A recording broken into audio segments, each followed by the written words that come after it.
Welcome to just minute Jesus. ఇర్మియా 23:29. నా మాట బండను బద్దలు చేయి సుత్తె వంటిది కాదా అని ఇర్మియా ప్రవక్త ద్వారా దేవుడు మనతో మాట్లాడుతూ ఉన్నాడు.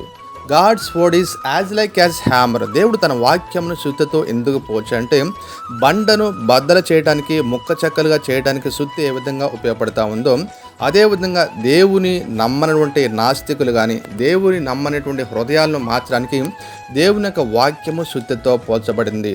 దున్నబడిన నేలలో విత్తనము ఫలించినట్టుగానే, విరవబడిన మేఘము కురిసినట్లుగానే, దేవుని యొక్క వాక్యము ఏ హృదయములో అయితే వెళుతుందో ఆ హృదయాలు, రాతి హృదయాలు మాంస హృదయాలుగా దేవుడు మారుస్తూ ఉన్నాడు.